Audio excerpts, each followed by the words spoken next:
3.2 and the question number 1 first part and second part आपने किया है। अब थर्ड पार्ट करेंगे इसका।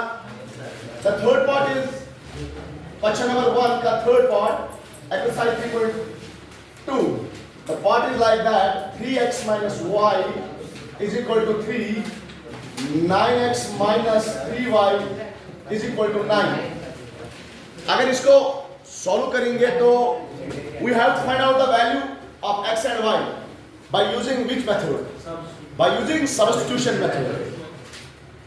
और substitution method में हम क्या करते हैं, एक इक्वेशन से वैल्यू निकालते हैं और दूसरे में डालते हैं, ठीक है ना। अब चेक करेंगे यहां से आगा। पहले कैसे करेंगे सॉल्यूशन।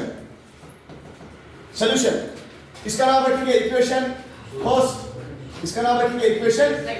ये तो पहले से ही प्रॉपर फॉर्म में है, a1x plus b1y is equal to c1। दूसरा क्या है, a2x plus b2y is equal to c2। तो हम इक्वेशन फर्स्ट से वैल्यू निकालेंगे फ्रॉम इक्वेशन फर्स्ट। जरा क्या है equation first, 3x minus y is equal to 3। ये इक्वेशन फर्स्ट है। यहां से हम या तो y का वैल्यू निकालेंगे या तो x का वैल्यू निकालेंगे। आ जाए यहां से, या तो x का वैल्यू निकालेंगे या तो y का वैल्यू निकालेंगे, ठीक है। ओके, तो ये बनेगा हमारा 3x is equal to 3 minus y को वहां शिफ्ट करो प्लस y। अब हम x का वैल्यू निकालेंगे और x is equal to 3 plus y। ये जो मल्टीप्लाई में 3 है ना, इसको डिवाइड करो। ये जो मल्टीप्लाई में 3 है इसको क्या करो, फिर सुनो, हमने 3x minus y equal to 0 equation 3 is equal to ये इक्वेशन फर्स्ट किया। 3x का वैल्यू क्या आएगा, तो 3 minus y को वहां शिफ्ट किया।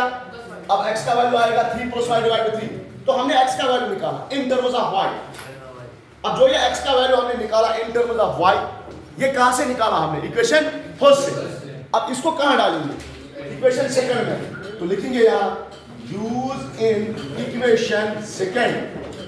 निकाला कहां, वो डालेंगे कहां, तो क्या है सेकंड, 9 into x,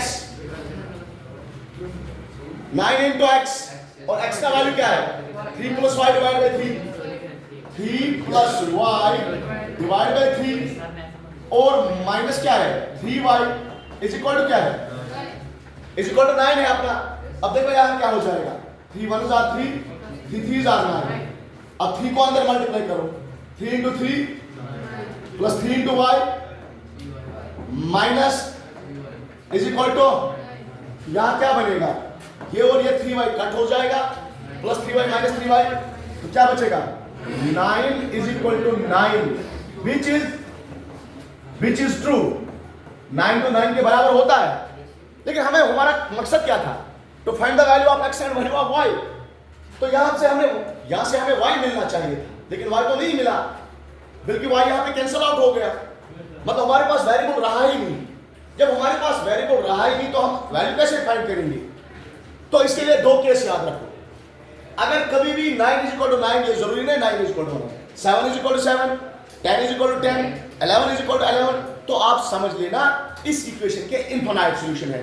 जिस तरह आपने ज्योमेट्रिकली पढ़ा था, अलजेब्रिकली पढ़ा था, जब क्या केस होता है, a1 by a2 is equal to b1 by b2 is equal to c1 by c2, तो क्या होता, लाइन कोइंसिडेंट होते थे। तो ये लाइन आपस में कोइंसिडेंट है, तो मतलब यहाँ से सॉल्यूशन नहीं मिल सकता है, क्योंकि ये इनफाइनाइट सॉल्यूशन है, बहुत सारे सॉल्यूशन है।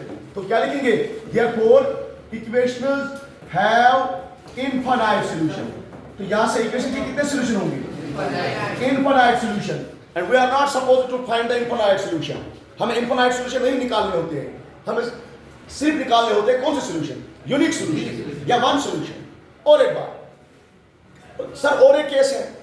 पहला तो केस यूनिक सॉल्यूशन, जो कि हमने पीछे पढ़ा है, यूनिक सॉल्यूशन पहले पार्ट और दूसरे पार्ट में तो यूनिक सॉल्यूशन था, लेकिन तीसरे पार्ट में कौन सा सॉल्यूशन है, इनफाइनाइट सॉल्यूशन। एक और सॉल्यूशन भी था, नो सॉल्यूशन। एक और केस भी था, नो सॉल्यूशन।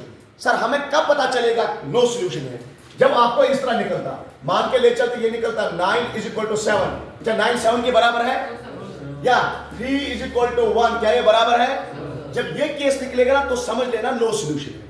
जब ये केस निकलेगा समझ लेना, जब इक्वल टू बराबर निकलेगा तो समझ लेना इनफाइनाइट सॉल्यूशन है। Okay, write down.